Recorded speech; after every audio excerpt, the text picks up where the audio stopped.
Welcome to the Boomer Briefing Podcast, where we help you solve a critical business issue in 20 minutes or less. I'm your host, Jon Hubbard, shareholder and consultant here at Boomer Consulting. And with me today is Sandra Wiley. Sandra, thank you for being on this episode of the podcast. Thanks so much for having me here, Jon. It's going to be a great day. It's always a pleasure having a conversation with you around these important topics. So most of you know Sandra is our president here at Boomer Consulting, one of our fearless consultants as well. And a topic you've been getting a lot of phone calls about, Sandra, over this last quarter especially, is designing a workplace around flexibility and well-being, right? So flexibility, we've been talking about that for a while, but well-being might be a bit of a new term for some of you, at least in the conversations you're having as a leadership team. So Sandra, why is it important for firms to be thinking about creating a workplace, creating an environment that includes not only flexibility, but is focused on their team's well-being also? I think the two things go hand in hand. And I think that we have been called as a profession to start changing how we're doing things, because if you ask the primary reason why we are leaking good talent to either private industry or even completely different career paths, it is about hours. It is about, we do not want to work the same hours that we've been working in the past. The 60-hour work week is just dead. So when I think about that, we know better today. We know that is not what people want, and we should be able to do better. And maybe even we must do better. It's not about we should, we must. So we've learned a lot. And I think stress is at an all-time high right now. And we don't recover instantly. All the stress that we've had over the last 2 years, I think it's going to be with us for a while. It's going to hang in there for a little bit. So when you think about all of that, life is about integration of your personal and your work life. And so it all kind of blends together. And when you do that, flexibility and mental health are a big part of how, if we can solve those, or if we can help those and help people with those, I think that we can have a stronger firm. And I think we will actually attract people to us that'll say, oh my gosh, that's what I want. I want more flexibility with my time. That'll make me feel better.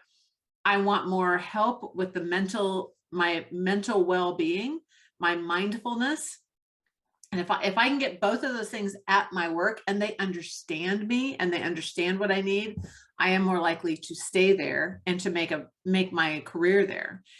So I think there's a lot to it. I think it's hard to do it all in a 15-minute, podcast, but I must tell you, I'm ringing the bell and giving the warning that if you're not working on those two things, you are in trouble as far as keeping your talent and attracting new talent, because those are big ticket items right now with the benefits that people need when they come to work with you. Yep, that's great.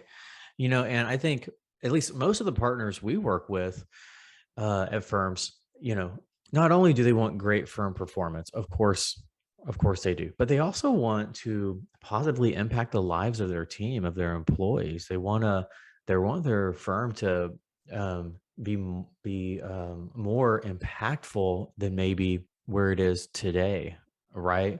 Some of that's related to a legacy, creating a strong legacy. And we know when you invest in your employees personally, right, through their mental health, physical health, well-being, things of that sort, there are definitely business benefits also. So I love what you said there, Sandra. So, some firms may think, we've been offering great benefits over, we do the 401k, we do, vacation days. We let some people work from home part-time now, or, things like this. But this idea of like elevating that around well-being and mental health, that's kind of a new territory for us. I don't know exactly how we evolve in that area. What steps can a firm take to really start to create more of a workplace that you're describing? I agree with you. And what you just said, it's kind of a new area for us. We as a professional accounting firm sometimes don't see that mental well-being as something that we've ever really been. That's not our job, right? We are supportive of other people going out and getting that personally, but we've not had to deal with it internally. Flexibility in the workforce, I think we've had it for years. But it's a new kind of flexibility now, and it's a new way of thinking. So I would first and foremost tell leaders and firms, educate yourself. Read everything you can get on mental wellness these days and mindfulness. Read everything you can get on flexible workforces. I think really in gaining and starting to have conversations with your leadership team about those things that you're learning, I think is the very first, probably the most important step you can do, that you can have. Then create a system. Usually, and I would say, I would highly suggest you pull HR into that and really look at how do we develop new benefits and new ways of working that are equitable and that they're transparent. Now, remember, I'm not saying equal. I don't think everybody's going to get exactly the same thing, nor do I think they need the exact same thing. I think you need to look at how can we put a menu of benefits out there that can be used and consumed when they're needed. So I always look at our employee assistance programs, right? The EAPs that are out there.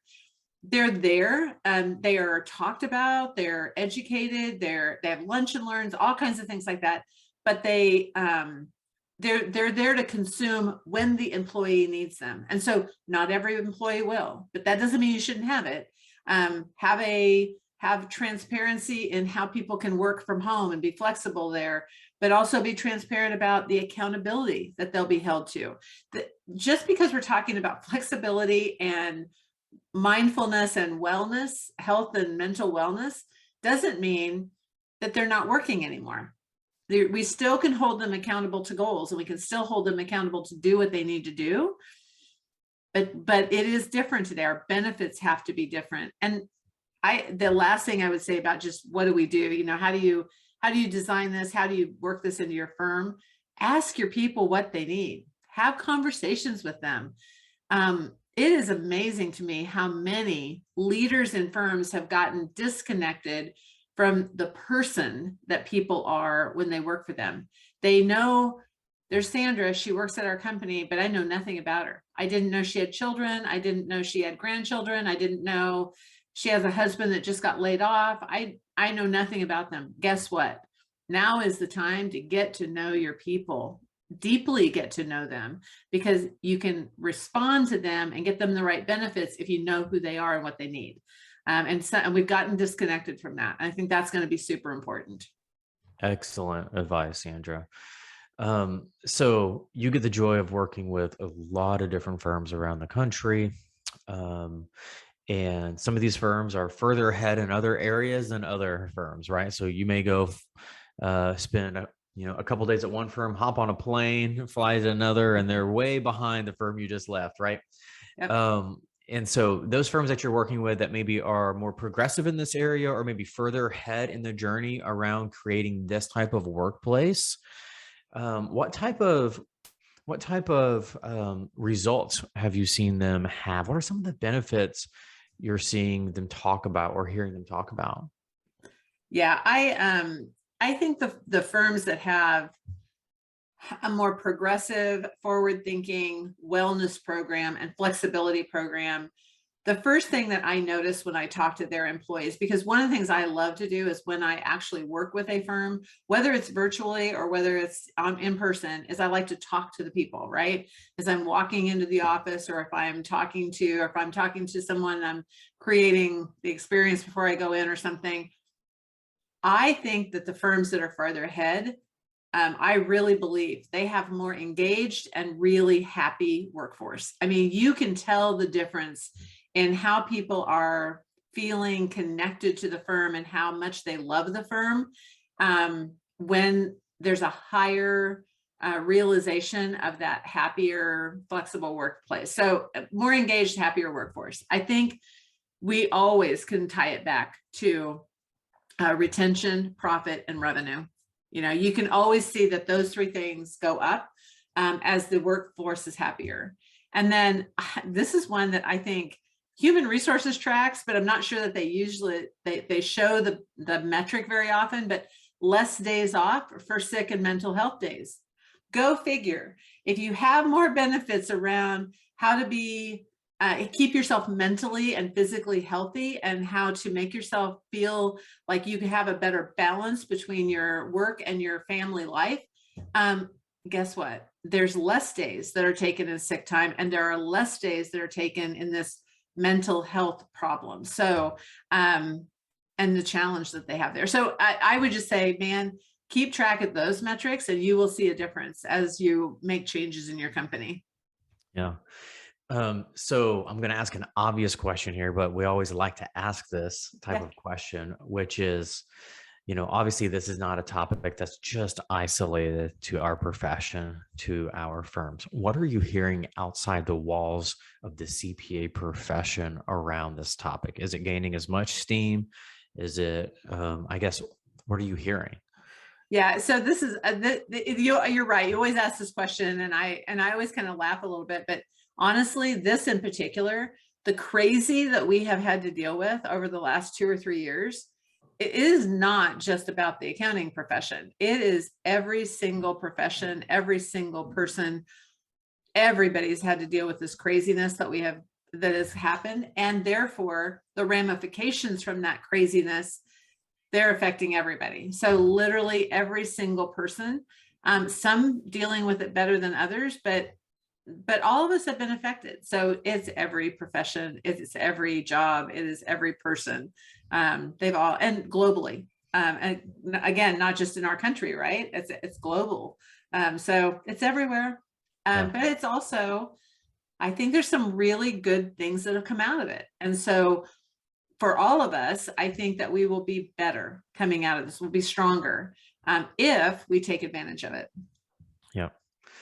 So maybe someone is listening to this podcast while they run or drive into the office or, commute on a train, something of that sort. And they're thinking, okay, as soon as I finish this podcast, I want to have a conversation with someone in our firm around creating this type of workplace. What are some next steps you would advise? Where should they start? I think there is a lot of really good resources out there right now. So, heck, just go ahead and Google it, for goodness sakes. Just put mindfulness in the workplace or mental wellness in the workplace and start the conversation. Then reach out to Boomer Consulting. We have got every one of our consultants has worked in some way around mental wellness and health wellness and flexibility in the workforce, whether that's a process improvement project where we can give you more capacity back, or whether it's a growth project where we can help you see how to educate your employees better and how to consistently bring in more business, but the right business this year, not just all business. To technology that you can use when you're working from home. There's so many facets to what we're talking about today. We can help you depending on what your firm needs. So I said, reach out to Boomer. We would love to have a conversation with you just to get you started in the right direction. So that's what I would tell you first. Great. Well, thank you, Sandra.